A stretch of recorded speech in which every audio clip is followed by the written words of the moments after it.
जो जनपद संभल में हो रहा है, इस कार्यक्रम के हमारे अतिथि और मिशन शिक्षण संवाद जिनके मस्तिष्क में बीज रूप आया और वर्तमान में एक वृक्ष का रूप धारण कर लिया है और जो भविष्य में वटवृक्ष भी बनेगा, ऐसे हमारे विमल जी,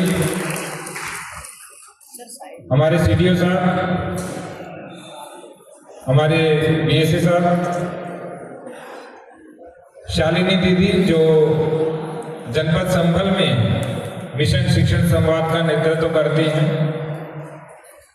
इसके अतिरिक्त हमारे सभी शिक्षक भाई बहन जो पूरे प्रदेश के विभिन्न जनपदों से आए हुए हैं, लगभग 114 संख्या है, 117 होगी, 3 बढ़ गए।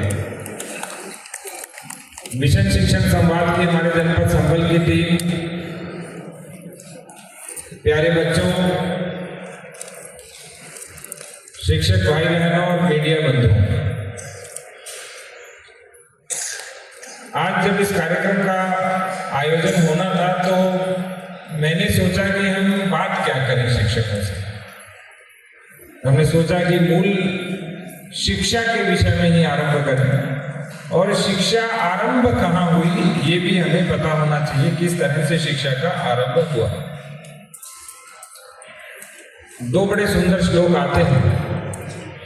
इदं त्रैलोक्य विख्यातम् विश्व कल्याण कारकम् शिक्षाय ज्ञान यज्ञार्थे नैमिषारण्यमुत्तमम् ज्ञान विज्ञान विद्यार्थम् विद्यापीठमनारतम् नित्य सिद्धमिदं भाय पुनरुत्थानमुत्तमम्। तो कहते हैं कि ब्रह्मांड में जो सबसे पहली ध्वनि हुई थी वो ओंकार की ध्वनि थी। उसी ओंकार की ध्वनि से त्रिपदा, गायत्री, त्रिवेद और पूरे संसार के ग्रंथों की रचना हुई। इसीलिए पूरे संसार में जो ज्ञान है उस ज्ञान के विषय में कहते हैं कि व्यासो छिष्ट जगत सर्वम। जो लिख दिया वो व्यास जी ने और गणेश जी ने लिख दिया। गणेश जी लेखक थे और व्यास जी लिखाने वाले थे, दोनों ने मिलकर लिख दिया। और जो अब हम पढ़ रहे हैं, जितना भी ज्ञान देख रहे हैं, चाहे वो ज्ञान है, अज्ञान है, विपरीत ज्ञान है, कैसा भी चीज है, वो सारा क्या है? व्यासो छिष्ट जगत सर्वम। उसके अतिरिक्त कुछ है ही नहीं। सत्य निकला तो भी उसी से निकला, रजस निकला तो भी उसी से निकला, और तमस या विपरीत ज्ञान या आलस्य, प्रमाद और निद्रा का ज्ञान निकला, वो भी उसी से निकला। तो ये पूरी सृष्टि के ज्ञान का आरंभ था। लेकिन आज ज्ञान क्या है, आज शिक्षा क्या है, आज शिक्षक क्या है, इस पर हमें चिंतन मनन करना होगा। बड़ा अच्छा लगा कि विमल जी ने आत्मश्लाघा की बजाय आत्मान्वेषण का विकल्प चुना और उसी आत्मान्वेषण में छिद्रान्वेषी प्रवृत्ति नहीं देखी, सुरक्षा। लेकिन मैं आपको बात बताऊं, ये तो ऐसी बात हुई कि जिस व्यक्ति के पास सोने की अंगूठी है वो कहे कि मैं तो चांदी की भी रखूंगा, तांबे की भी रखूंगा और लोहे की भी रखूंगा। तो आप तो सोने की अंगूठी वाले लोग हो, शिक्षा सोने की अंगूठी है, बाकी किसी को रखने की आवश्यकता नहीं है। और आज हम इसी बात पे चर्चा करेंगे कि ये चारों बातें केवल शिक्षा में कैसे समाहित हो सकती है। एक कोटेशन आपको मैं सुनाऊंगा, और वो कोटेशन जब दिया गया उस समय से पहले हमारी स्थिति क्या थी, उसके बाद क्या स्थिति थी। ये कोटेशन है 2 फरवरी 1835 का, लॉर्ड मैकॉले का है। और 1835 में इन्होंने ब्रिटिश पार्लियामेंट को संबोधित किया था और उस समय क्या बोला कि I have travelled across the length and breadth of India. कोने कोने में गए ये भारत के, and I have not seen one person who is beggar. एक भी व्यक्ति भिखारी नहीं देखा इन्होंने. Who is a thief? Such wealth I have seen in this country. एक भी व्यक्ति चोर नहीं देखा. और उन्होंने कहा कि इस भारत में मैंने जो समृद्धि देखी, सच हाई मोरल वैल्यूज और ऐसे उच्च नैतिक मूल्य देखे. 1835 की बात कर रहा हूं, 200 वर्ष भी नहीं हुए हैं, 8 पीढ़ियां भी नहीं बीती हैं अभी तक. People of such caliber that I do not think we would ever conquer this country. उन्होंने कहा हो ही नहीं सकता कि हम भारत पर विजय पा सकें. Unless we break the very backbone of this nation.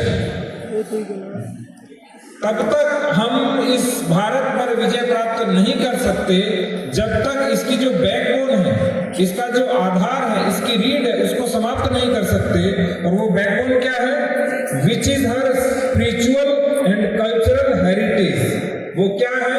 यहाँ की आध्यात्मिक और सांस्कृतिक धरोहर. Therefore I propose that we replace her old and ancient education system.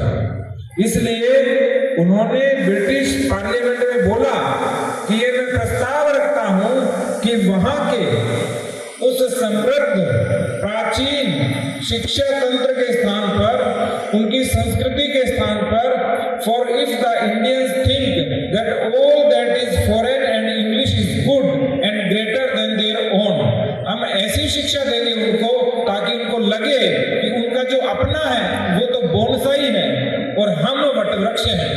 उनका अपना तो क्षुद्र है और हम क्या हैं? विराट हैं.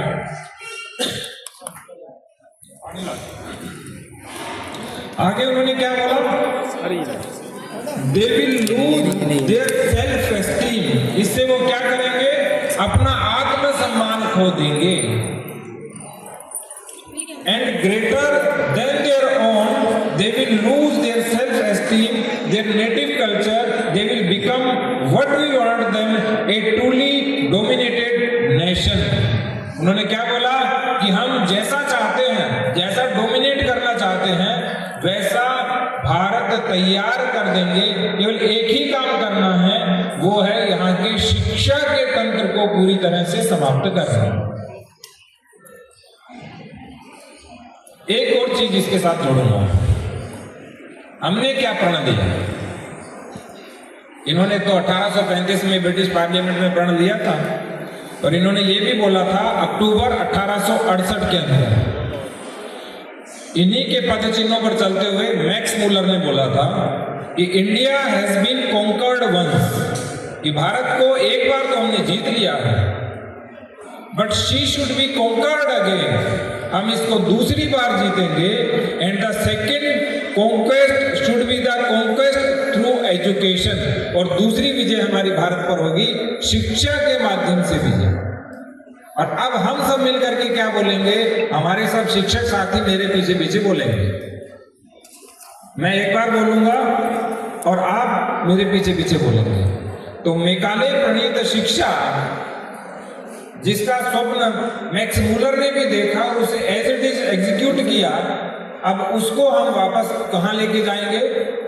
उसी स्थान के ऊपर जो हमारी मूल शिक्षा थी. भविष्य में आप कभी कहेंगे ही नहीं कि हमें शिक्षा चाहिए, संस्कार चाहिए, स्वास्थ्य चाहिए और सुरक्षा चाहिए. आप कहोगे हमें तो शिक्षा चाहिए, क्योंकि शिक्षा है ही इतनी व्यापक, उसमें सब कुछ समाहित हो जाता है.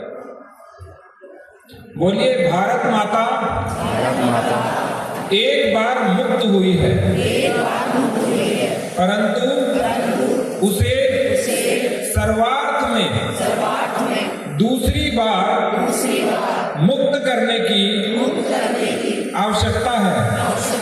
यह दूसरी मुक्ति शिक्षा के माध्यम से होगी और केवल शिक्षा के माध्यम से होगी. ये है मेकॉले और मैक्स मूलर को हमारे मिशन शिक्षण संवाद और जनपद संभल के शिक्षकों की ओर से उत्तर.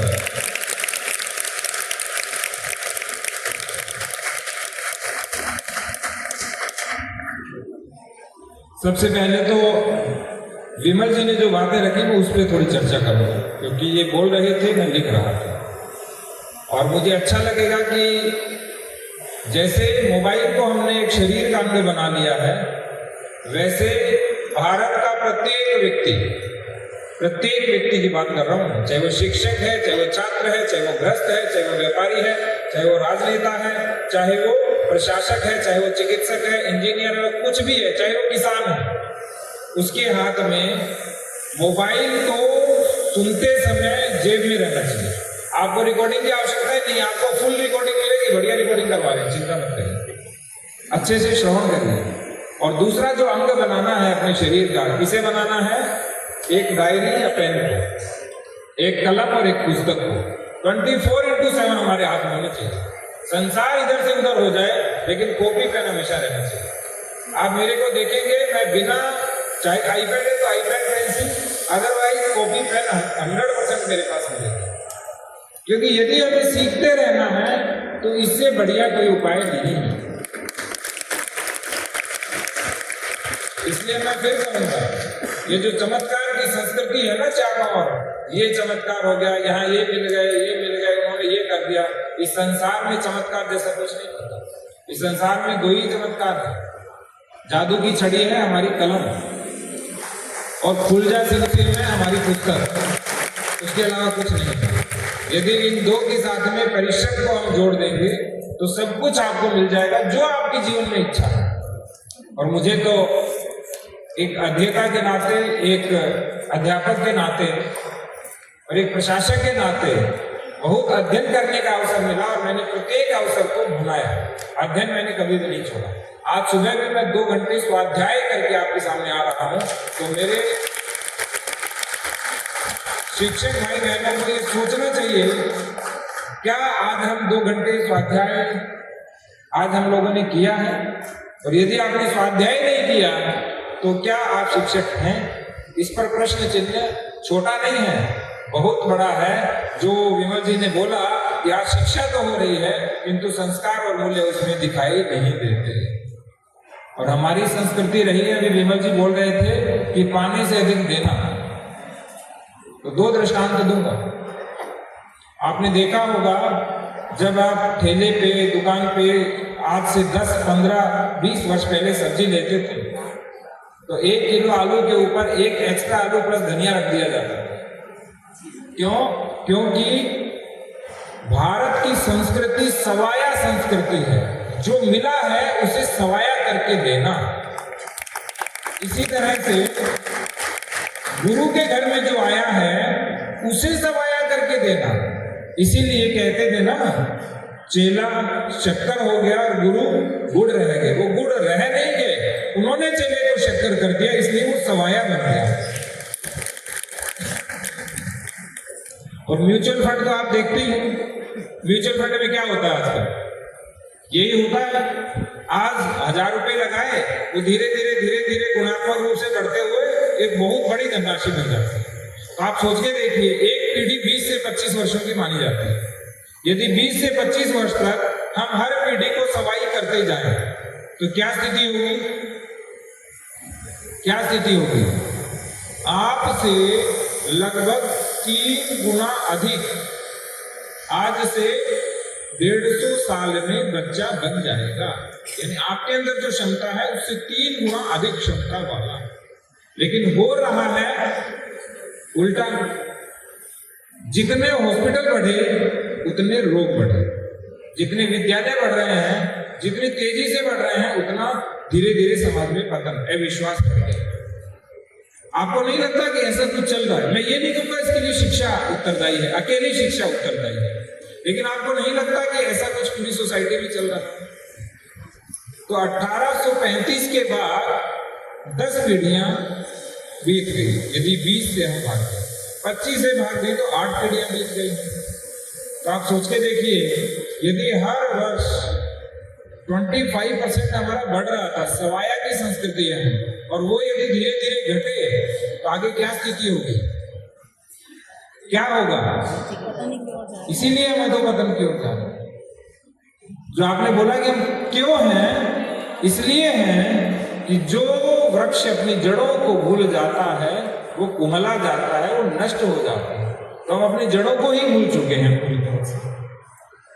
तो सबसे पहले हमें याद करना पड़ेगा अपनी जड़ें कहाँ हैं, और हमारी जड़ें कहाँ पे है। जो इस बार राष्ट्रीय शिक्षा नीति आई है, राष्ट्रीय शिक्षा नीति 2020, उसमें क्या है, स्थानीयता, क्या है स्थानीय भाषा, क्या है भारतीय ज्ञान, क्या है देववाणी संस्कृत का ज्ञान, क्या है सबसे पहले भारत को मानो, फिर जानो, और फिर विमल जी की तरह भारतीय परिवेश वाली वेशभूषा पहन करके भारतीय बनो। हमारे शिक्षकों का यही गणवेश होता था। ये तो हमें सूट ही नहीं करता, हमारी तो व्यवस्था है। बाकी ये गणवेश हमारे सूटेबल नहीं है, न तो पर्यावरण के सूटेबल है और न स्वास्थ्य की दृष्टि से।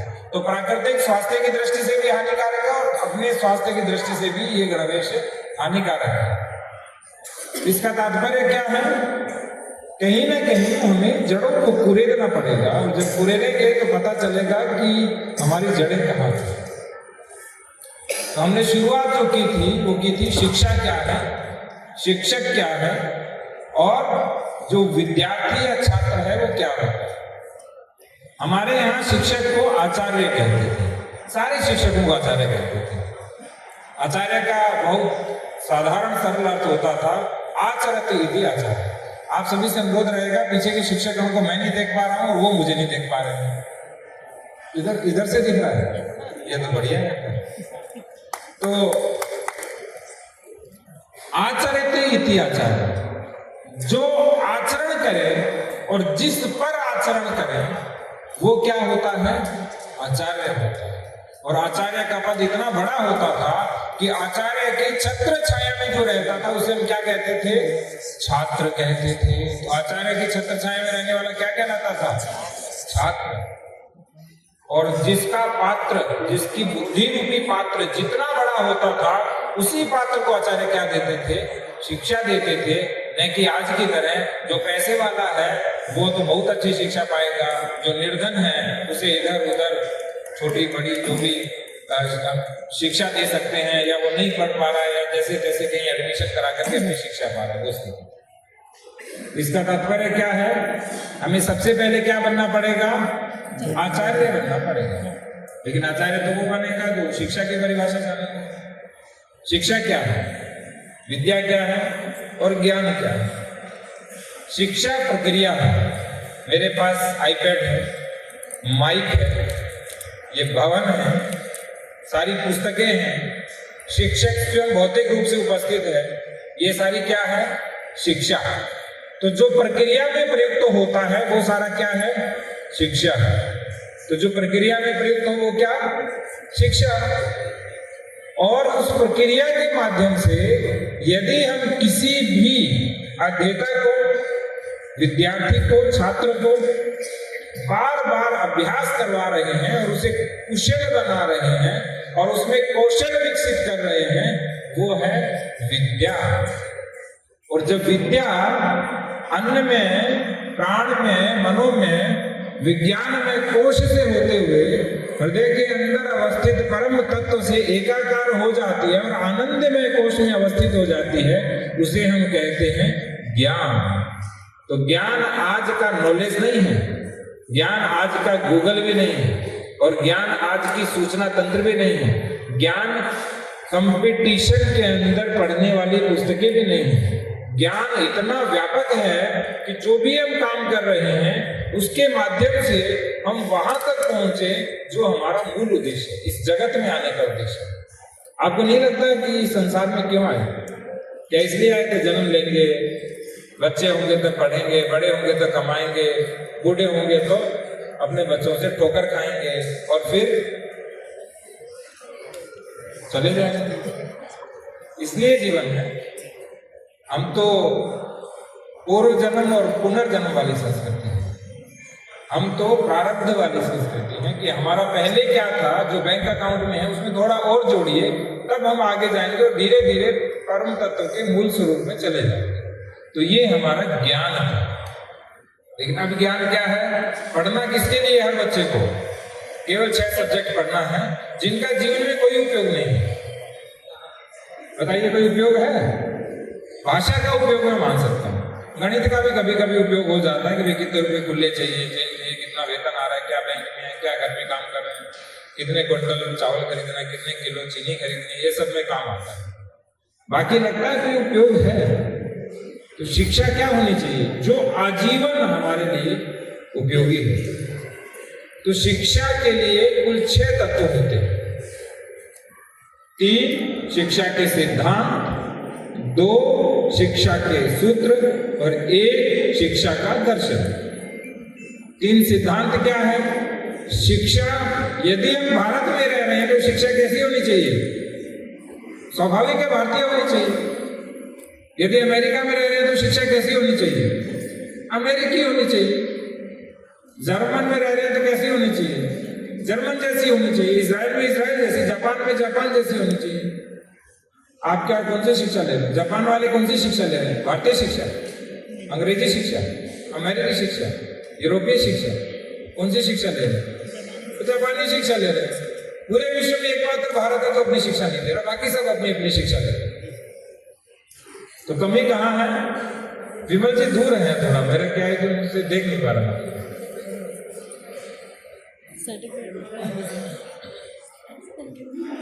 थोड़ी देर इधर आ जाइए, सीडीओ साहब के पास बैठिए, फिर मांगूंगा। तो इसका तात्पर्य क्या हुआ? पहला शिक्षा का तत्व होना चाहिए कि भारत में शिक्षा भारतीय होनी चाहिए। इसीलिए इस बार राष्ट्रीय शिक्षा नीति 2020 में एक तत्व को समाहित किया गया जिसको बोलते हैं आजकल IKS, इंडियन नॉलेज सिस्टम। हालांकि ये नाम भ्रामक है, इसका सही नाम है भारतीय ज्ञान परंपरा। भारतीय इसलिए, और इंडियन और भारतीय में तो आपको पता ही है बहुत अंतर होता है। दूसरा, ज्ञान और नॉलेज में अंतर होता है। नॉलेज सूचना मात्र है और ज्ञान उस परम तत्व में अवस्थित हो जाए। ये मत समझिए कि मैं आपको भक्ति की बात कर रहा हूं। आप सोच रहे हैं अरे सर तो आज बात करने लगे कि भगवान की भक्ति करेंगे। हमारे यहाँ एक और परंपरा है, वो है कर्म योग की। हमारे यहाँ एक ही काम को ऐसे करना शुरू कर दो कि उस काम में और भगवान में अंतर ही नहीं बचे, और अपने आप अपने हृदय में अवस्थित परमात्मा से जुड़ने लग जाएंगे।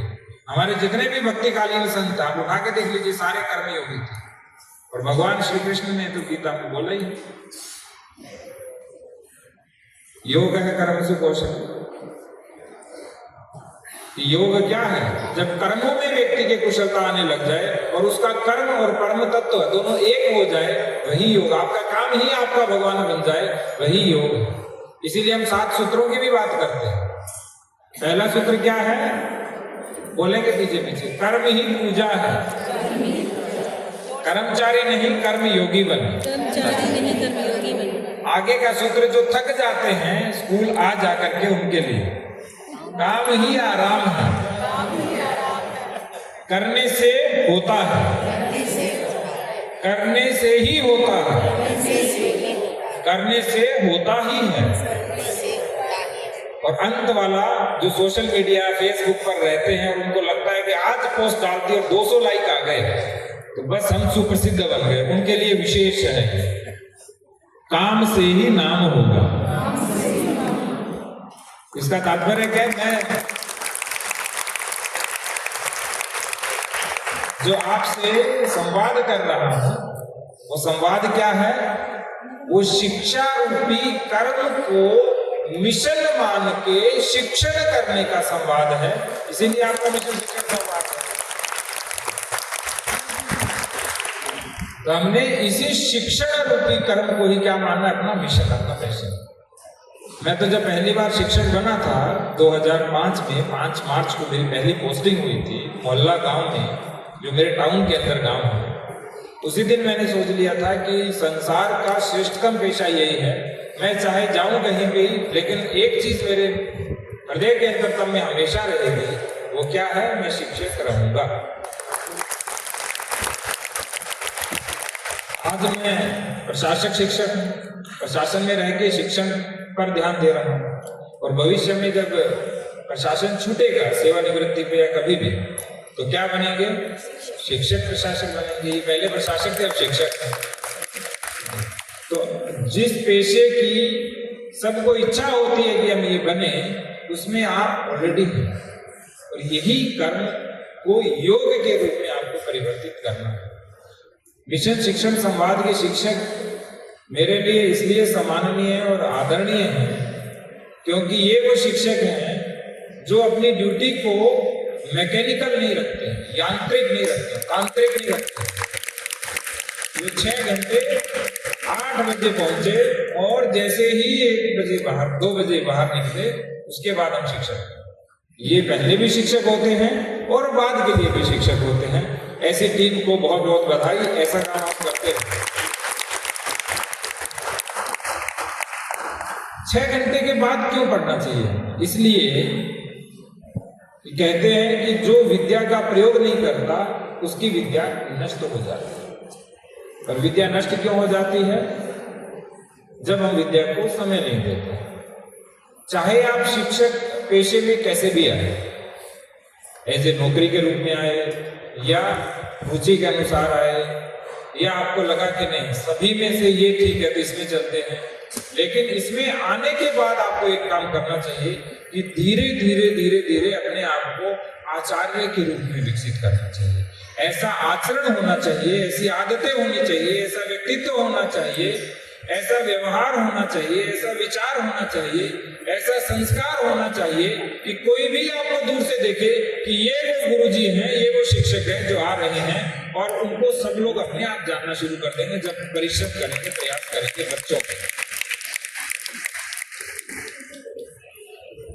शिक्षा की बात तो हुई कि उस समय शिक्षा क्या थी। एक अनुरोध रहेगा, एक बड़े अच्छे लेखक हुए धर्मपाल जी, उनकी पुस्तक आती है रमणीय वृक्ष, द ब्यूटीफुल ट्री। उस समय हमारी शिक्षा कैसे थी, थोड़ा उसको देखना चाहिए। हम शिक्षक हैं तो हमारा दायित्व बनता है कि हम कम से कम उस पुस्तक को थोड़ा थोड़ा पलटें, उसके पन्ने थोड़ा थोड़ा पूरे दें कि क्या उसमें लिखा हुआ। तब आपको पता चलेगा जो आजकल वैमनस्य और ईर्ष्या का वातावरण फैला रखा है चारों ओर, कि उस समय तो हमारे यहाँ भेदभाव होता था। तो भेदभाव का एक छोटा सा दृष्टांत आपको बता देता। उत्तरी और दक्षिणी भारत में साक्षरता का प्रतिशत कितना था बताइए?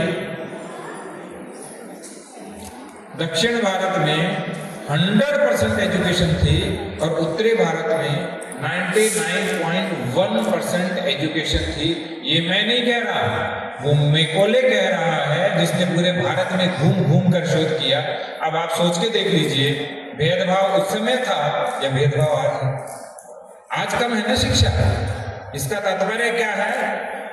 हमें सोने की अंगूठी लेकर के लोहे की अंगूठी दे दी गई और कहा कि इसके ऊपर एक दिन जब पारस का स्पर्श होगा तो ये क्या बन जाएगा? चमत्कार हो जाएगा और आप बहुत आगे जाएंगे। और वो चमत्कार हो ही नहीं रहा है, क्योंकि वो हो ही नहीं सकता चमत्कार। क्योंकि जिस व्यक्ति ने अंगूठी पहन रखी है पारस, तो वो स्वयं उसे ही नहीं पता कि मैंने क्या पहन रखा है। तो हमें क्या करना है? उसी मूल के अंदर वापस जाना पड़ेगा। और शिक्षक कैसा बनना पड़ेगा? गीजू भाई जैसा शिक्षक। विद्यालय में एक व्यक्ति आ जाए तो पूरे विद्यालय का वातावरण ही परिवर्तित हो जाए। वे बच्चे जो कभी पढ़ना ही नहीं चाहते थे, वे गुरुजी का पल्लू ही नहीं छोड़े। वे बच्चे जो बोलने पर भी नहीं आते थे, वे बच्चे घर जाने का नाम ही लेना छोड़ दें। ऐसे गीजू भाई का जो दिवा स्वप्न में लिखा हुआ है, ऐसे शिक्षक आपको बनना पड़ेगा। तब जाकर के हमारी पूरी शिक्षा में परिवर्तन होगा। और 6 घंटे के बाद, क्योंकि शिक्षक वो मोमबत्ती है जो स्वयं जलकर दूसरे को प्रकाश देती है। तो मैं शालिनी दीदी से और पूरी टीम से पूछता हूँ, बताओ पिछली बार कब जले थे? तो मुझे याद ही नहीं आता कि कभी शिक्षक ने शिक्षा के ऊपर पढ़ा हो। बताइए, शिक्षक ने शिक्षा पे कौन सी पुस्तक पढ़ी? एक बार बताइए, बताइए निर्मल जी, शिक्षा के ऊपर हमने कौन सी पुस्तक पढ़ी? मैं केवल शिक्षा के ऊपर लगभग 250-300 से अधिक पुस्तकें पढ़ चुका हूं और पढ़ा भी चुका हूं। केवल पढ़ नहीं चुका, उसको मैंने पढ़ाया भी नहीं। आज जैसे पितामही विद्यापीठ आपके पास आ रही है, जीवन विकास के सूत्र, जीवन सूत्र, planning of education, planning of life, उसके बाद में भारतीय शिक्षा ग्रंथमाला के 5 ग्रंथ, उसमें से अभी जो मिशन शिक्षण समाज के लोग वो पढ़ रहे हैं, उसका नाम है वैश्विक संकटों का निवारण भारतीय शिक्षा। और लगभग हर महीने एक लेख लिखता हूं, जो एक पत्रिका है चिटी, उसमें हर 6 महीने में एक लेख प्रकाशित होता है, उन्हीं लेखों में से। तो इसका तात्पर्य क्या है? सबसे पहले तो खुद को जलना पड़ेगा, तपाना पड़ेगा, सुबह आराम से उठ करके, आराम से सो करके, उसी चीज को नवाचार बना करके, एबीसीडी तो सभी सिखा रहे हैं, नवाचार क्या है उसको किसी ने इसके ऊपर बना दिया है, किसी ने किसी लोहे वाले पर बना दिया, किसी ने वीडियो बना दिया, ये बना दिया। तो ये तो शिक्षा नहीं है। शिक्षा बहुत व्यापक है। शिक्षा सुबह जल्दी उठ करके रात को जल्दी सोना, ये सिखाती है, ये शिक्षा है। शिक्षा हमें सात्विक भोजन करना चाहिए, ये जो सिखाती है, ये क्या है? शिक्षा।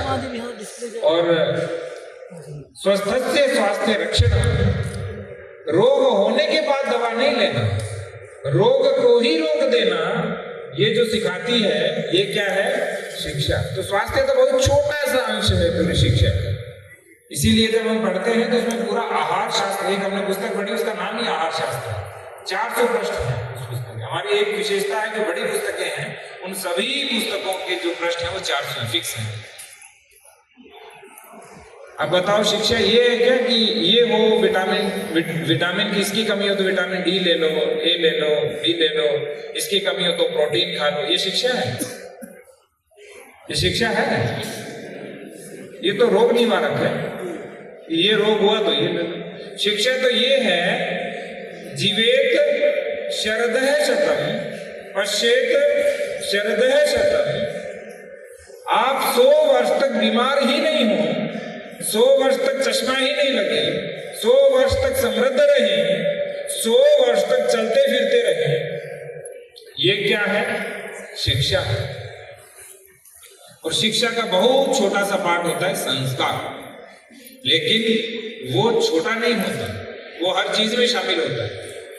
वो विज्ञान में भी रहेगा, गणित में भी रहेगा, सामाजिक में भी रहेगा, पर्यावरण में भी रहेगा, घर में भी रहेगा, बाहर में भी रहेगा, विद्यालय में भी रहेगा, महाविद्यालय में रहेगा, विश्वविद्यालय में रहेगा, वो यहाँ पर भी रहेगा और वो बाहर भी रहेगा। और संस्कार का बहुत सामान्य अर्थ होता है। यदि किसी में से अशुद्धि निकाल जाती है, उसे कहते हैं कि इसके ऊपर संस्कार कर दिया, और वो क्या हो चुका है? शुद्ध। जब सोने पर शुद्धि होती है तो सोने का जो वेस्ट मटेरियल है वो बाहर निकल जाता है, और बाहर क्या आता है? शुद्ध सोना। इसी तरह से जो लोह खनिज में से सारी अशुद्धियां निकाल देते हैं तो बाहर क्या रह जाता है? लोहा। इसी तरह से जन्मनो जायते शूद्र है, हर मनुष्य शूद्र के रूप में जन्म लेता है। शूद्र का आशय जो आजकल तथाकथित लोग बोलते हैं वो नहीं। शूद्र का अर्थ है जिसको वर्तमान में शिक्षा नहीं मिली, वो सारे क्या हैं? उसी कैटेगरी के अंदर आते हैं। और जैसे ही वो शिक्षा पा लेता है तो वो क्या बन जाता है? द्विज बन जाता है, वो ब्राह्मण बन जाता है, वो शिक्षक बन जाता है, वो ज्ञानी बन जाता है, वो विद्यावान बन जाता है। तो ऐसी ही है हमारी। तो ये है हमारा संस्कार। और हमारे यहाँ ऐसा नहीं था कि विज्ञान अलग पढ़ाएंगे, गणित अलग पढ़ाएंगे। आज तो आप देखिए गणित के शिक्षक बहुत परेशान रहते। गणित के शिक्षक होंगे कुछ यहाँ पे? एक बार हाथ ऊपर करिए, कौन कौन है? मुझे नहीं लगता पूरी कक्षा में 20% से ज्यादा बच्चे गणित में रुचि लेते होंगे। आप बताइए, है या नहीं? वस्तुतः 20% भी मैं ज्यादा बोल रहा हूँ, क्योंकि हमारी कक्षा में तो हम लगभग 52-53 लोग थे। 3 लोगों की रुचि होती थी, बाकी सबकी अरुचि होती थी गणित में। 50%।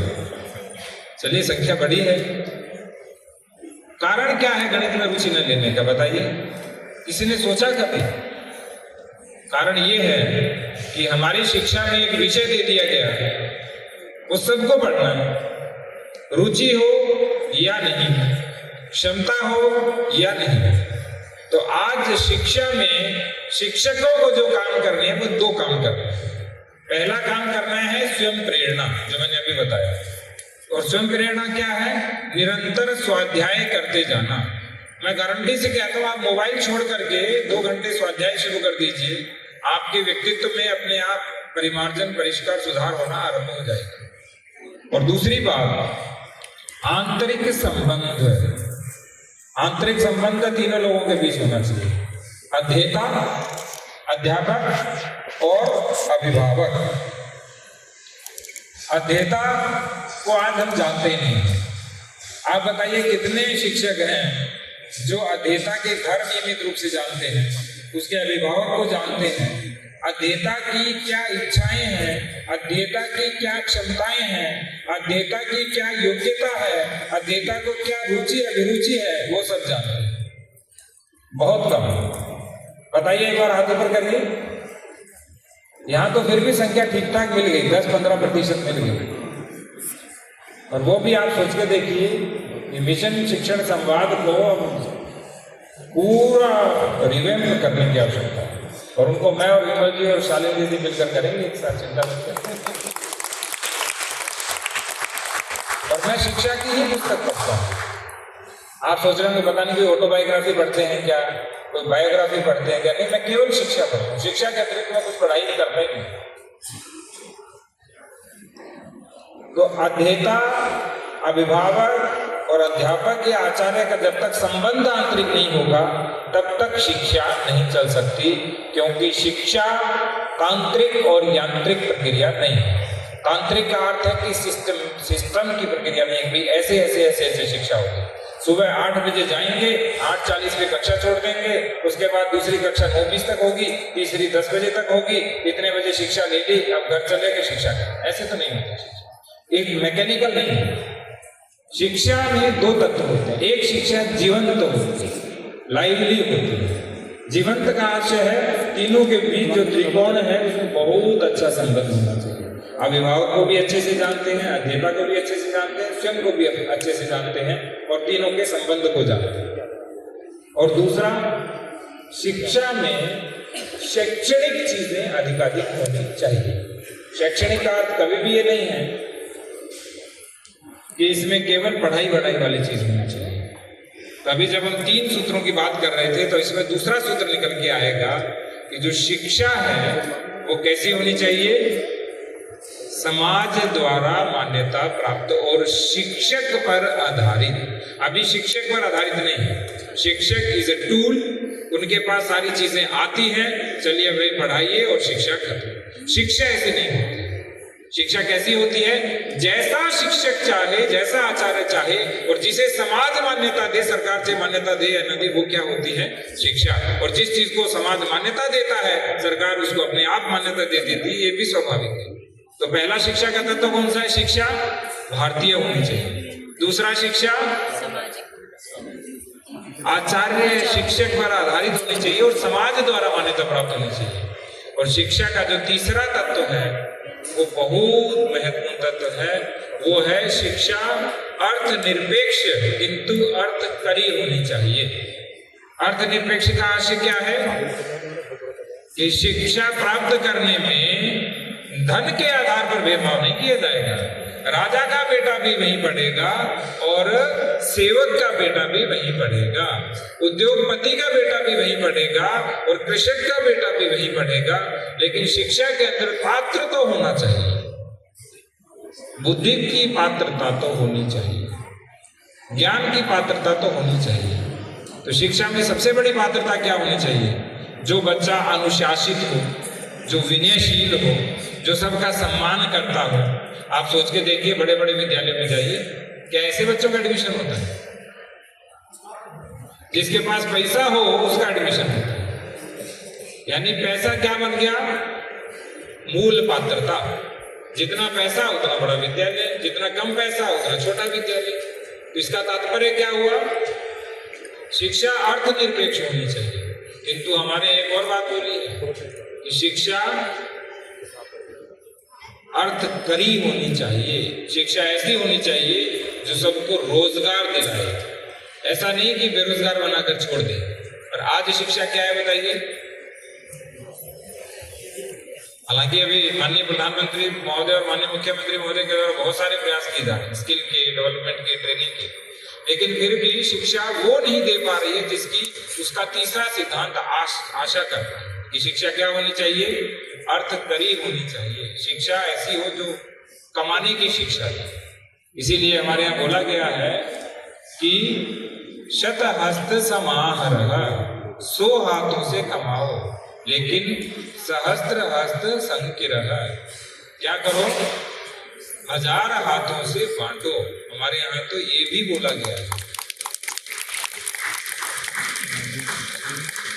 अभी तो 2 हाथों से बांटने वाली शिक्षा नहीं मिल रही, 2 हाथों से कमाने वाली शिक्षा नहीं मिल रही। इसके बाद में शिक्षा के 2 और बड़े सूत्र हैं। वो सूत्र क्या है? शिक्षा आजीवन होनी चाहिए। क्या है? आजीवन। तो 3 सिद्धांत, 2 सूत्र, 1 दर्शन, 6 पे बात करेंगे।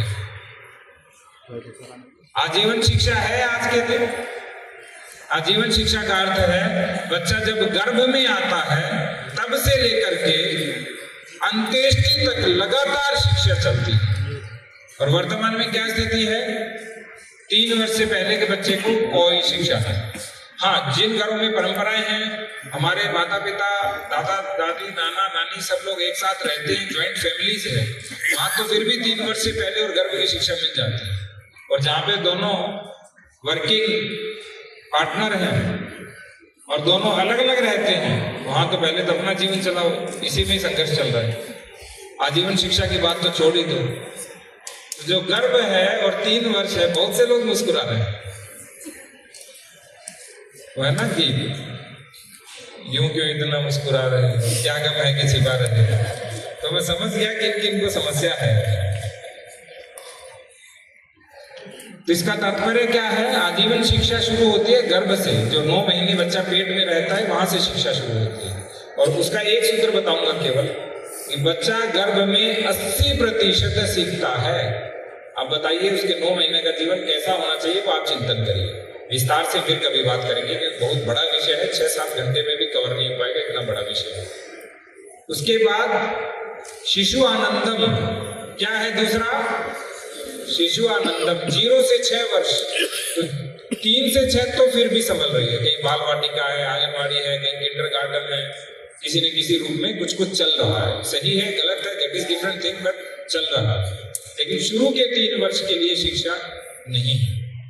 चाणक्य ने बोला था ना, लालयेत 5 वर्षाणि, तो 5 वर्ष क्या करना है? लाड़ प्यार लड़ाना है, शिशु को आनंद में रखना है।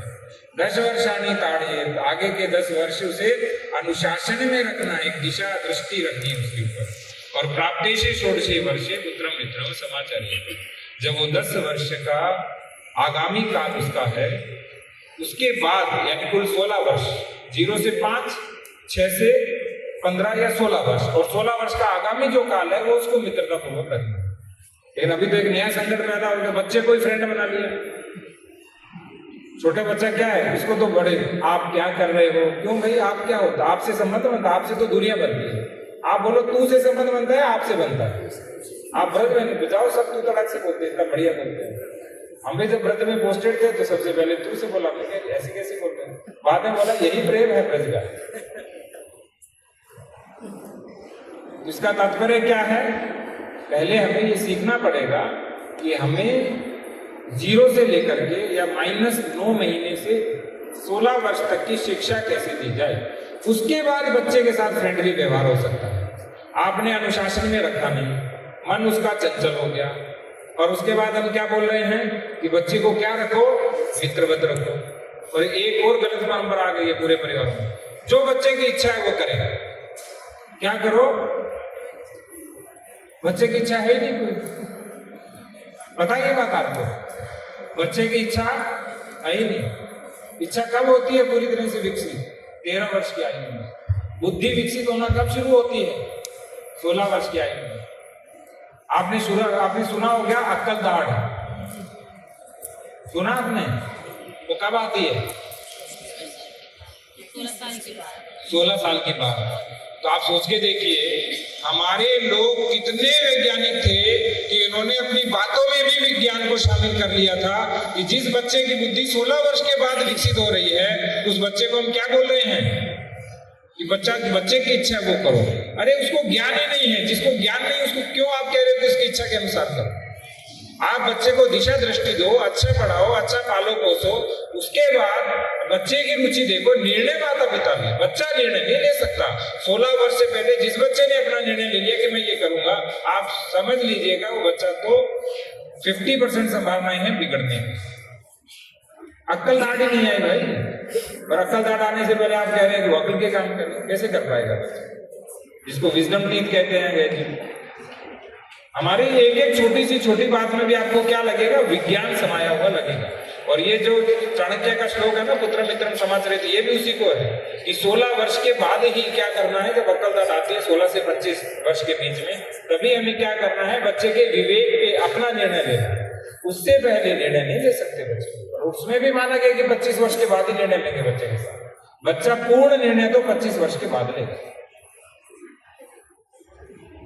आपने शिक्षा के बारे में इतना सुना ही नहीं होगा इतने दिन से कि एक ही विषय के ऊपर इतनी चर्चा करनी, और ये इतना व्यापक विषय है, इतना व्यापक विषय आप सोच भी नहीं। जब हमने अभी 3 कक्षाएं 4 कक्षाएं हुई अब, इन्होंने कहा कि सर हमें शिक्षा के बारे में जानना है, तो मैंने कहा पहले तो धैर्य रखना। आप ये मत सोचना कि ये बीएड है और 1 साल में हो जाएगी और पूरी हुई और हम बन गए टीचर। ऐसा तो नहीं होता है, ये बीएड नहीं। शिक्षा निरंतर सीखना है, और उसके बेसिक्स पढ़ने के लिए भारतीय शिक्षा ग्रंथमाला के 5 ग्रंथों का अध्ययन करना पड़ेगा। मूल ग्रंथ जो बेसिक ग्रंथ है, 2000 पृष्ठ है 5 ग्रंथों के, उसका नाम क्या है?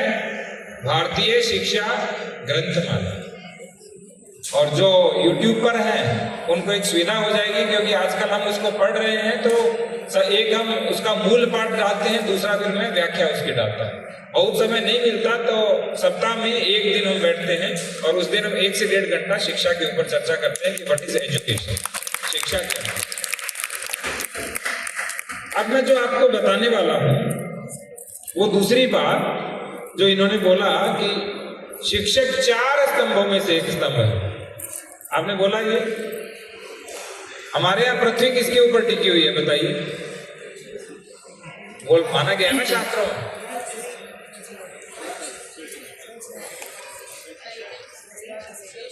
ठीक है, विज्ञान में इसको एक्सिस बोलते हैं, वैसे क्या बोलते हैं? शेष नाग पे टिकी। और शेष नाग क्या है? सहस्त्र फन। और जब भी तुलसीदास जी रामचरितमानस में बात करते हैं वो 2 बात जरूर बोलते हैं कि चाहे शेष नाग की स्थिति हो जाए, यानी सहस्त्रों मुख हो जाए, या मां सरस्वती स्वयं भी आ जाए, तो भी राम जी का बखान वो नहीं कर सकते।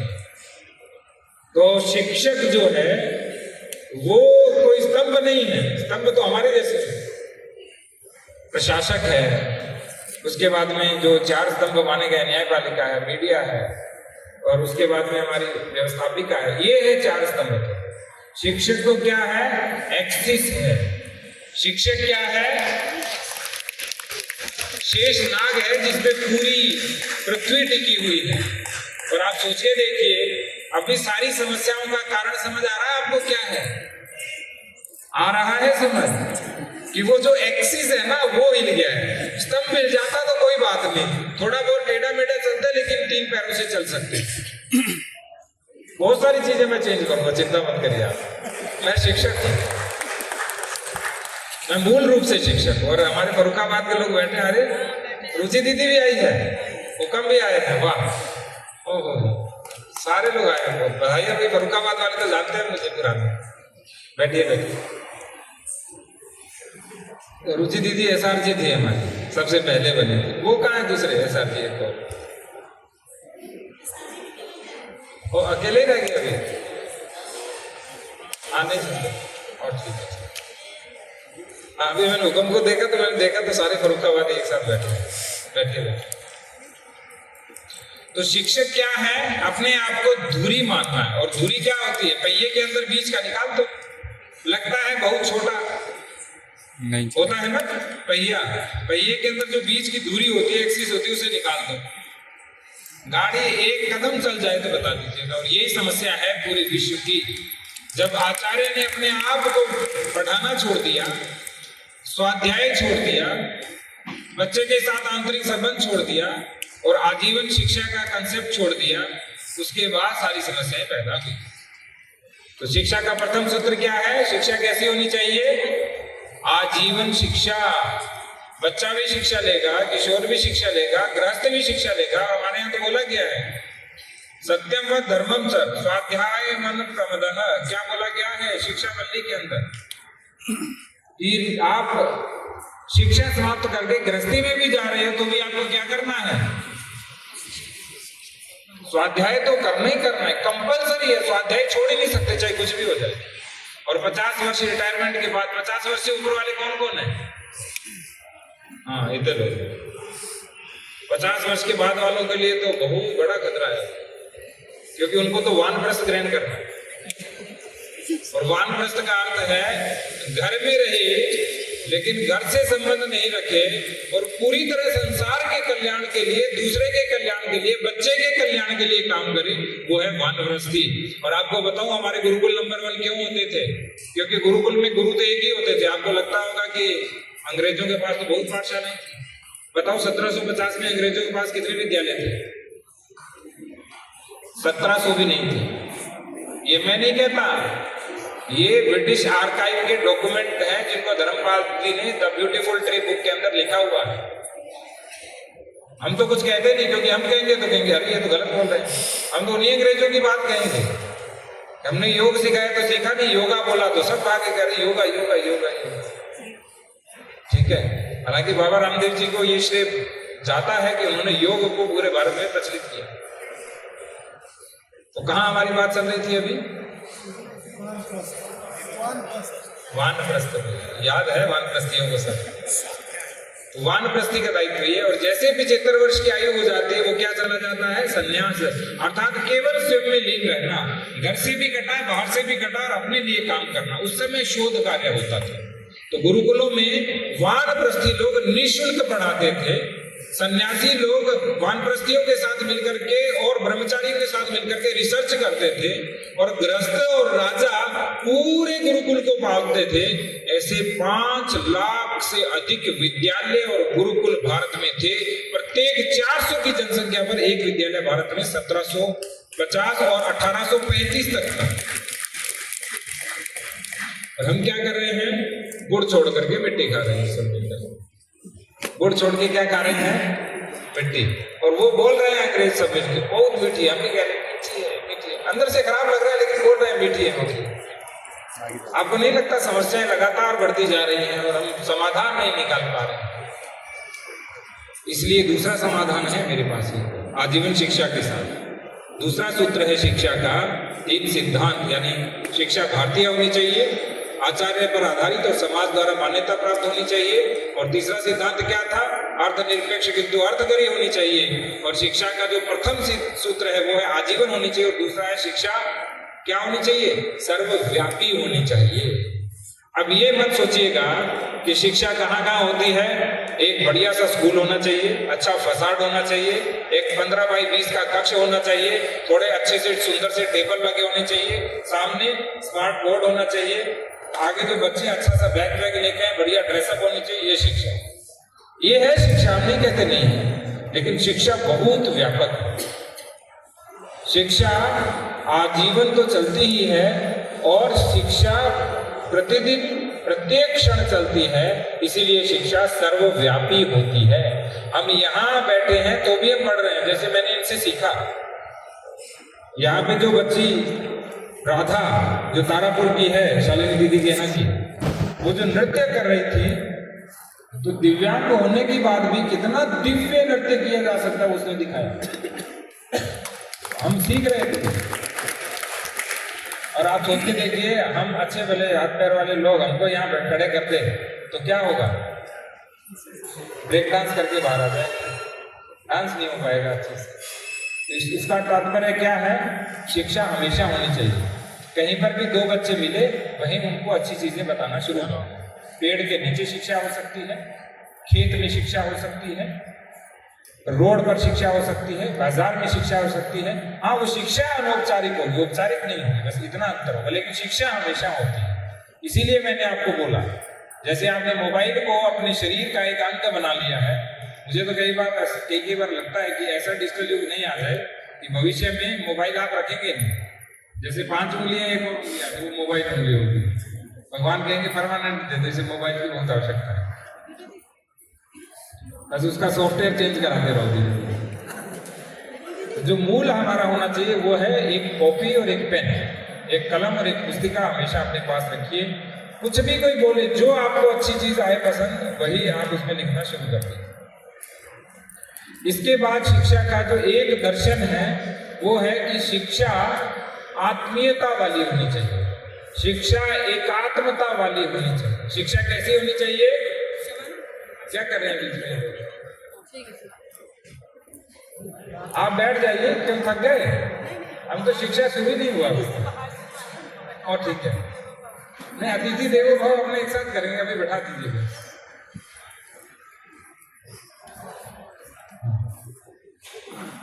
तो हमारी क्या है शिक्षा का एक दर्शन? क्या है? एकात्मता।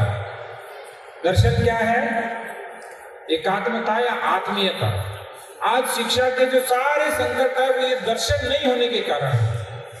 जब पेड़ के साथ हमारा संबंध नहीं होता है तो पर्यावरण संकट पैदा हो जाता है। और पर्यावरण संकट का समाधान क्या खोजते हैं? बताइए पर्यावरण संकट का समाधान क्या है? बताइए कोई। आप कितने पेड़ लगा रहे हो तो भी पेड़ कम क्यों पड़ रहे हैं? बताइए।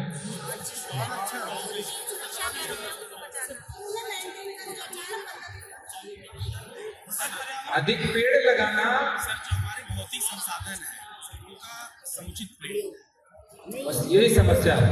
शिक्षक को ऐसा कोई समाधान नहीं है, ये शिक्षक के समाधान हो ही नहीं सकते। इस संसार के प्रत्येक समस्या के जितने भी समाधान होते हैं उसमें सबसे बड़ा समाधान होता है ज्ञान से समाधान। क्या होता है? ज्ञान से समाधान। जिस दिन उसे पता चल गया कि पीपल के पेड़ को काटना पाप होता है, पीपल के पेड़ को कोई काटेगा ही नहीं, पेड़ बढ़ते रहेंगे। एक बार यदि तुमने पौधा लगा दिया, उसे काटना नहीं, केवल फल खाने हैं। और फल भी तुम नहीं खा पाओगे बेटा, फल तो आगे वाली पीढ़ी आएगी, क्योंकि पहले वाली पीढ़ी के आप खा रहे हो और हम इसके खा रहे हैं। तो हमें क्या करना है? शिक्षा के माध्यम से एकात्मता विकसित करनी है, आत्मीयता विकसित करनी है। इसलिए प्रत्येक समस्या का समाधान ज्ञान समाधान होता है, भौतिक समाधान हो ही नहीं सकता। भौतिक समाधान केवल आपको दिखाने के लिए मृग मरीचिका है, दूर से दिखेगा अरे बड़ा सुंदर जल है, जब हिरण दौड़ के जाता है पता चलता है अरे यहाँ तो कुछ ही नहीं, मनुष्य दौड़ के जाता है पता ही नहीं। कस्तूरी तो आपके अंदर बस रही है, आप बाहर ढूंढ रहे हो, ये समस्या है शिक्षकों में। तो आपके पास कस्तूरी है और वो क्या है? ज्ञान। जिस दिन आपको ये पता चल गया कि गाय को घर में तो लाना होता है, लेकिन वृद्ध भी हो जाए तो उसकी सेवा करनी होती है, और दूध से भी अधिक उसका गोमय और गोमूत्र उपयोगी होता है, उस दिन किसानों की सारी समस्याओं का समाधान हो जाएगा। लेकिन वो आएगा कैसे? गाय को माता कहने से, और माता को बाहर छोड़ने से नहीं, माता को अपने खूंटे पर अपने पास रखने से आएगा। इसीलिए हमारे घरों में नेगेटिव एनर्जी आ गई, क्योंकि गाय जहां रहती है वहां 10 मीटर तक पॉजिटिव एनर्जी 100% रहती है। जो ओरा डिटेक्टर उससे करिएगा, देखिएगा ओरा डिटेक्टर से, बताइए बात आपको। जहां गाय रहती है, देशी गाय जैसा दिखने वाला जीव नहीं, जो होलिस्टीन इत्यादि जितनी भी अमेरिकी गाय है वो नहीं। तो इससे क्या होता है? पॉजिटिव एनर्जी रहती है। इसीलिए हमारे घरों में लड़ाइयां कम थी, पहले लड़ाई ज्यादा होती थी, अब ज्यादा होती है। बताइए क्यों? आप तो पढ़े लिखे हो सर, इतने पढ़े लिखे लोग इतना क्यों लड़ाई कर रहे हैं? बताइए। इसका तात्पर्य क्या है? हमने ज्ञान के समाधान सारे छोड़ दिए, भौतिक समाधान देखना शुरू कर दिया। पहले क्या होता था? कोई बात नहीं, छोटा है ज्यादा लेगा ये भी ले ले, 6 बीघा जमीन है कोई बात नहीं, बड़ा 2 बीघा ले लेगा तो 4 बीघा ले। अभी क्या है? तू 1 सेंटीमीटर इधर है, चल लड़ाई, फिर थाना कोर्ट कचहरी। और क्या करेंगे? जब तक तेरे को मैं जेल में नहीं डलवा दूंगा तब तक सारी संपत्ति समाप्त हो जाए, लेकिन मैं तुझे नहीं छोड़ूंगा। क्या ये आत्मीयता है? क्या ये एकात्मता है? हमारे यहाँ कभी कन्या भ्रूण हत्या नहीं होती थी। कन्या भ्रूण हत्या कब हुई शुरू? जब औद्योगिक युग आया, जब मशीन आनी शुरू हुई, तब क्या शुरू हो गया? कन्या भ्रूण हत्या शुरू। तो कन्या भ्रूण हत्या का समाधान क्या है? ये करो वो करो, ये नहीं है। जिस दिन आपको पता लग गया कि जो जीव इस संसार में आता है वो परम तत्व का अंश है और उसको मारना भगवान को मारने के बराबर है, एक मनुष्य के मर्डर के बराबर है, उस दिन आप कन्या भ्रूण हत्या करना छोड़ देंगे। दहेज का समाधान क्या है बताइए? दहेज रूपी समस्या का 50 नहीं, दहेज का समाधान है बढ़िया रैली निकालो, आंदोलन करो, ये नहीं है समाधान। शिक्षा में ऐसे ज्ञान का समावेश कर दीजिए जिसे उस संपत्ति को बड़ा नहीं समझे। वो जो स्त्री रूपी धन, कन्या रूपी धन आ रहा है, वो सबसे बड़ा तत्व हो जाए उसके लिए। यानी घर में क्या हो जाए? कन्या की पूजा। केवल एक दिन नहीं, नवरात्र के दिन चरण छू करके भोजन करा करके छोड़ दें। प्रत्येक दिन कन्या की पूजा शुरू हो जाए, उस दिन दहेज से संबंधित सारी समस्याओं का क्या हो जाएगा? समाधान हो जाएगा। तो हमारा दर्शन क्या होना चाहिए? एकात्म और आत्मीयता वाला दर्शन होना चाहिए। यही विद्यालय में भी चाहिए, शिक्षकों में भी आपस में चाहिए, और अध्येता, अध्यापक के, आचार्य और अभिभावक के मध्य भी यही संबंध होना चाहिए। तो शिक्षा के हमने आपको 6 तत्वों की चर्चा की। हालांकि बातें तो बहुत हैं, लेकिन मैं 2 मिनट में समापन करूंगा। बात बहुत सूक्ष्म कह करके, और फिर कभी उसके ऊपर विस्तार से ऑनलाइन चर्चा करेंगे। शिक्षा का एक तत्व होता है कि शिक्षा कारणों पर निर्भर होनी चाहिए, उपकरणों पर नहीं। अभी शिक्षा किस पर निर्भर है बताइए? सारे उपकरणों पर। शिक्षा के लिए बहुत सुंदर भवन बनाइए, बड़े बड़े भवन बनाइए, सुंदर सा मोबाइल खरीदिए, अच्छा सा लैपटॉप ले लीजिए, बढ़िया AI, बढ़िया रोबोटिक्स, बढ़िया साइंस लैब सब बनाइए, बढ़िया स्मार्ट क्लासरूम होना चाहिए। लेकिन उस बच्चे के हाथ कैसे रहेंगे, पैर कैसे रहेंगे, आंख, नाक, कान, त्वचा, मुख, उसका विकास कैसे, उसकी कोई बात ही नहीं कर रहा है शिक्षा में। तो बहुत कम बात होती है। उसको भी करिकुलर एक्टिविटी के रूप में शामिल कर दिया कि ठीक है, कभी कभी करवाना है तो करवा लेना, लेकिन कोई पढ़ा दो बस। तो शिक्षा में सबसे पहले जो तत्व होता है वो होती है इंद्रियां। इंद्रियां कौन कौन सी? ज्ञानेंद्रियां और कर्मेंद्रियां। इनको सुविकसित करना होगा। आप सोच के देखिए, हम तो वेदकालीन संस्कृति हैं जिसमें श्रुति परंपरा थी। लोग सुन सुन करके इतने बड़े बड़े वेद थे, उनको ट्रांसफर कर दिया, और आज हम 1 घंटा बैठ के सुन भी नहीं पा रहे, उसमें भी आपस में बात कर रहे हैं। सारे बच्चे तो लगातार बात कर रहे हैं, मैं देख रहा हूँ, एक भी बच्चा नहीं सुन रहा, और ना कोई शिक्षक रोक रहा है उनको। क्यों? क्योंकि हमारे जो करण हैं, जिसके पहले 10 साधन है, वो ज्ञानेंद्रिय और कर्मेंद्रियां, वो है ही नहीं सक्षम। और अक्षम करणों से सक्षम ज्ञान प्राप्त किया ही नहीं जा सकता, असंभव। आप सोच के देखिए, 1.5 घंटे तक आप सुन नहीं सकते किसी को। क्या इतने कमजोर हमारे कान हो गए थे? इतनी कमजोर क्षमता हो गई है। दूसरा क्या है? मन। मन सबसे शक्तिशाली होता है और मन सबसे दुर्बल होता है। इसीलिए बोलते हैं मन के जीते जीत है, मन के हारे हार। मनुष्य की स्वाभाविक वृत्ति देवता बनना है, और मन की स्वाभाविक वृत्ति दानव की ओर जाना है। क्योंकि मन चंचल है, वो हिलता डुलता रहता है, और जिसने उस मन को नियंत्रित कर लिया वो बच्चा सबसे अधिक शिक्षित बन जाएगा। और हम कैसा मन है हमारा बताइए अभी? और बच्चे को क्या कर रहे हैं? मन को हाथ में मोबाइल दे करके, लैपटॉप दे करके, स्मार्ट क्लासरूम दे करके हम क्या कर रहे हैं? बच्चे का मन और चंचल कर रहे हैं। हालांकि जो सरकार की गतिविधियां उसका समर्थन करता हूं, लेकिन मैं शिक्षाविद होने के नाते, एक शिक्षक होने के नाते, मैं अपने बच्चों को 16 वर्ष तक मोबाइल के स्पर्श भी नहीं करना, इस नियम का पूरा पालन करवाता हूं। पहले आप सक्षम तो बन जाइए। अभी आप देख देख कर पढ़ना शुरू कर देंगे, आपकी क्रिएटिविटी समाप्त हो जाएगी सारी। और मन क्या है, पूरी तरह से चंचल होता है।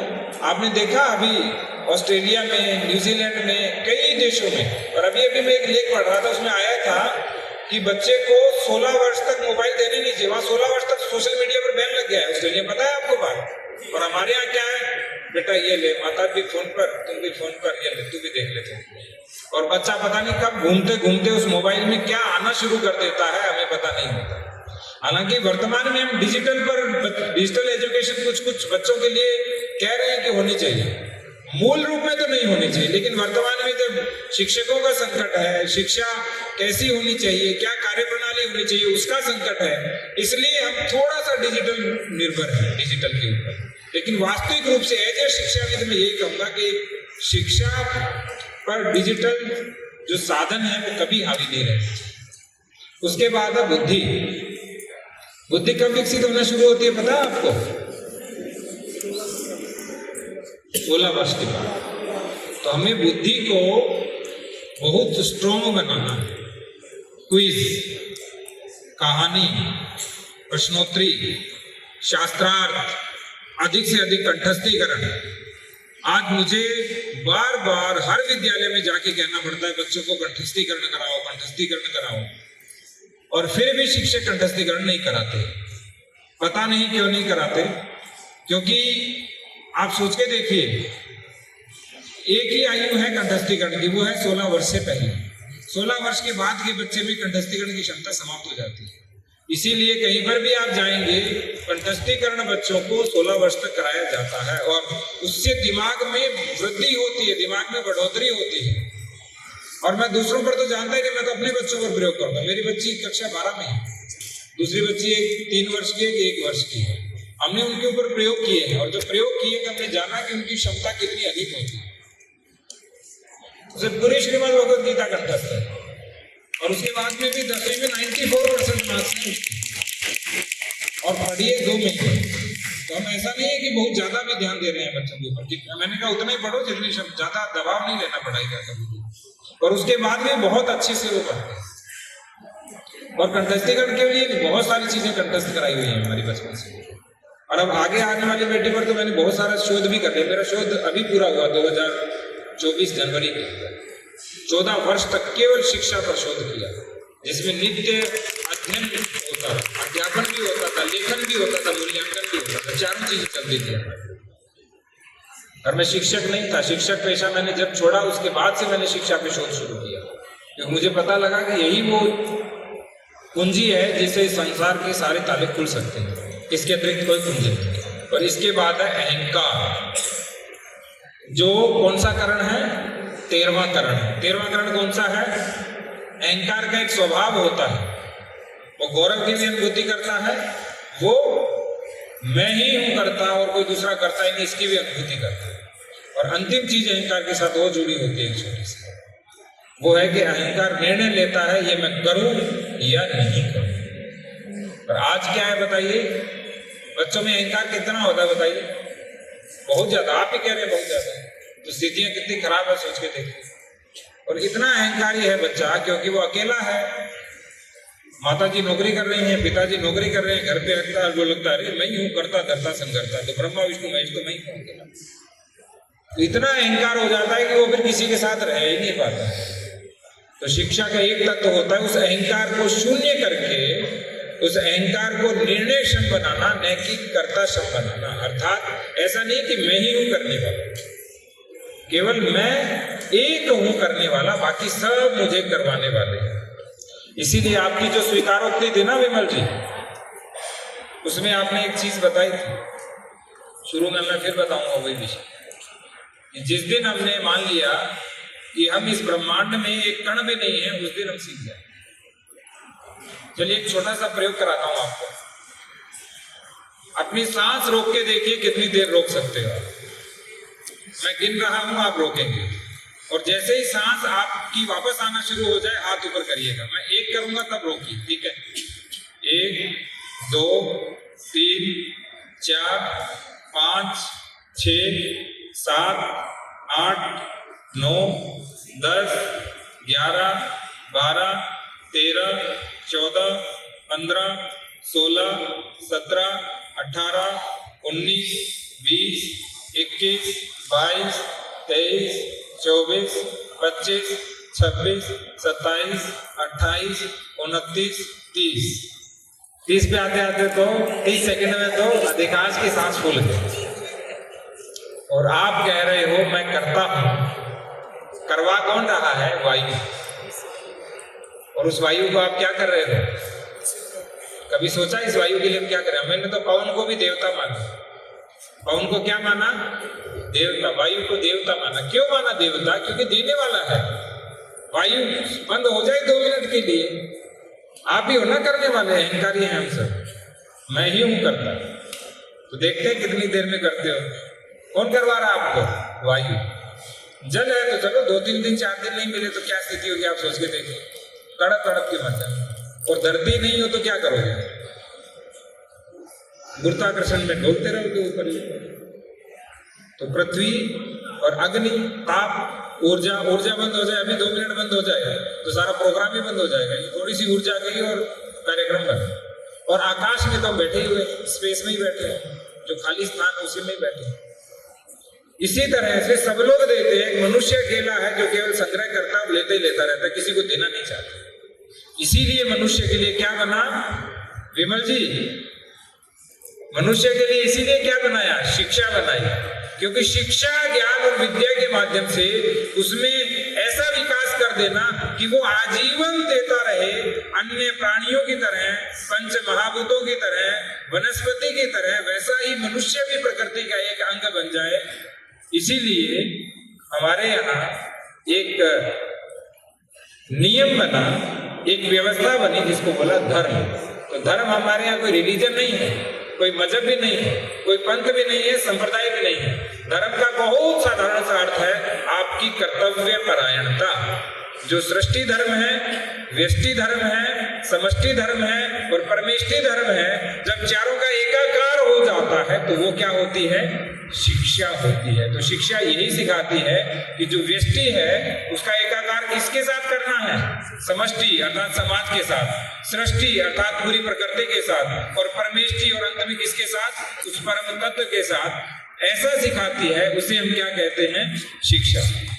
तो आज के कार्यक्रम में आप सब लोग पूरे प्रदेश से चलकर आए, इसके लिए बहुत बहुत धन्यवाद, आपका स्वागत। और कल का आपका कार्य जो भी दीदी ने बताया वो मैंने सुनिश्चित करा दिया है। सुबह एक माननीय न्यायालय का प्रकरण चल रहा था, उसके कारण मुझे देरी हुई, 1.5 घंटा तक हम उसको देखते रहे, उसके लिए मैं क्षमा प्रार्थी हूँ। और अच्छे शिक्षक बने, शिक्षा को जाने, और उसके बाद में शिक्षा पर जब कार्य करेंगे तो हमारा आनंद अगणित हो जाएगा, कई गुना हो जाएगा। धन्यवाद। जय हिंद, जय भारत, जय शिक्षा।